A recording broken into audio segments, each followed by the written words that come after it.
स्वागत है आप सबका मेरी भविष्यवाणियों की पुस्तक में। तो आइए हम आज के पवित्र वचन को पढ़ेंगे जो कि परमेश्वर के दास प्रेरित अंकुर यूसुफ नरुला जी के द्वारा लिखा गया है। दूसरों के लिए प्रार्थना करना। जैसा कि अय्यूब की पुस्तक अध्याय 42 उसकी 10 आयत में लिखा है, जब अय्यूब ने अपने मित्रों के लिए प्रार्थना की तब यहोवा ने उसका सारा दुख दूर किया और जितना अय्यूब का पहले था उसका दुगना यहोवा ने उसे दे दिया। मेरे प्रियो, बाइबल में लिखा है कि अय्यूब का एक दिन में ही सब कुछ नष्ट हो गया, लेकिन वो धर्मी पुरुष था, फिर भी उसकी जिंदगी में इतना बड़ा दुख आया। आज बहुत सारे लोग अपने प्रार्थना का उत्तर इसलिए नहीं ले पाते क्योंकि वो दूसरों के लिए प्रार्थना नहीं करते। बाइबल में लिखा है कि परमेश्वर ने अय्यूब से कहा, तेरे दोस्त ने मूर्खता की, इसलिए अब तू इनके लिए प्रार्थना कर, तब मैं तुझे चंगा करूंगा। अय्यूब ने अपने दोस्तों के लिए प्रार्थना की और परमेश्वर ने उसे दुगना दिया जितना उसने खोया था। मेरे प्रियो, जब मैं परमेश्वर में आया, मैंने सेवकाई को शुरू किया, उस वक्त मैंने बहुत आंसुओं को बहाया। आज लोग नाचते हैं लेकिन उन्हें मेरी शुरुआत का नहीं पता, इसलिए जिनको मेरी जिंदगी के बारे में नहीं पता वो मेरे बारे ना बोलें। लेकिन क्योंकि जब मैं खुद बीमार था फिर भी दूसरों के लिए प्रार्थना करता था, उस वक्त लोग मेरे पास आते थे अपनी बीमारियों को लेकर और चंगाई को पाते थे।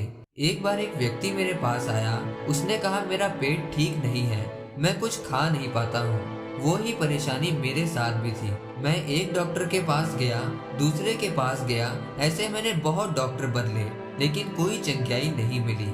फिर भी मैंने दूसरों के लिए प्रार्थना करना नहीं छोड़ा। एक रविवार लोग आते थे, मैं उन पर हाथ रखकर प्रार्थना करता था और वो दूसरे रविवार गवाही देते थे कि हम ठीक हैं। मुझे लगता था कि मेरी प्रार्थना से लोग तो चंगे होते हैं, लेकिन मैं क्यों नहीं चंगा होता हूँ। एक दिन परमेश्वर ने मुझसे कहा कि जिस नल से पानी निकलता है क्या वो कभी सूखा रहता है? अगर तेरे अंदर से जल का सोता निकलेगा, मैं तेरी प्यास को भी बुझाऊंगा। अगर तेरे अंदर से आशीष निकलेगी तो मैं तुझे भी आशीष दूंगा। उसके बाद मैंने कभी भी पीछे नहीं देखा, चाहे मेरी जिंदगी में कितनी भी मुश्किलें आईं, बीमारी रही, मैंने सिर्फ सेवा ही की। मैंने लोगों के लिए प्रार्थना और उपवास किए और आज देखो मेरी मुश्किलें और बीमारियां खत्म हो चुके हैं। लेकिन आज लोग चर्च आते हैं, कहते हैं हमें बच्चे की आशीष चाहिए, हमारे कर्ज खत्म हो जाएं, बीमारियां चली जाएं, मेरा बेटा नशे छोड़ दे, मेरा पति व्यभिचार से आजाद हो जाए, लेकिन कभी दूसरों के लिए प्रार्थना नहीं करते, इसलिए आज उनकी प्रार्थना का उत्तर नहीं आता। मेरे प्रियो, एक बार एक बहन चंगाई प्रार्थना सभा में गई, वहां पर परमेश्वर के दास ने कहा बीमार चंगे हो। वो खुद बीमार थी, फिर भी उसने दूसरों के लिए प्रार्थना की। वो अपनी बीमारी को भूल गई थी, एक बार भी नहीं कहा कि परमेश्वर मुझे चंगा कर। जब गवाही हुई, उसकी गवाही सबसे पहले नंबर पर थी क्योंकि परमेश्वर ने उसे चंगा कर दिया था।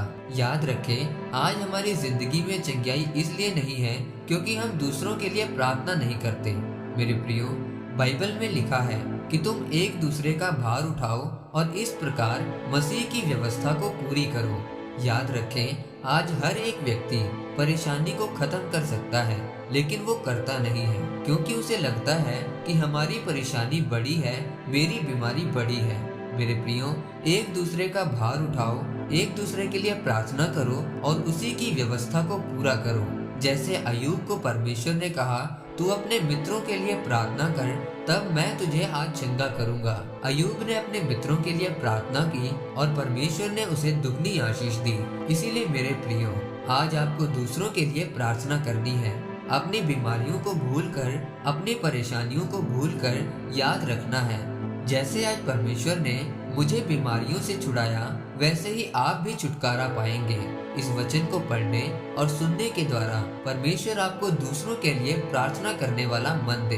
प्रभु यीशु मसीह के बड़े और सामर्थी नाम में आमीन। आइए परमेश्वर के दास के द्वारा लिखी गई इस प्रार्थना को आप मेरे साथ एक मन होकर करें। सर्वशक्तिमान परमेश्वर, आज के वचन के लिए मैं आपका धन्यवाद करता हूँ। मेरे सामर्थी परमेश्वर, आप मुझे दूसरों के लिए प्रार्थना करने वाला मन दे ताकि मैं दूसरों के लिए प्रार्थना कर सकूं, दूसरों की बीमारियों के लिए छुटकारे का कारण बन सकूं। प्रभु यीशु मसीह के जीवित पवित्र और सामर्थ्य नाम में, आमीन। परमेश्वर आप सबको आज के वचन के ऊपर मनन करने के द्वारा आशीषित करे, आमीन।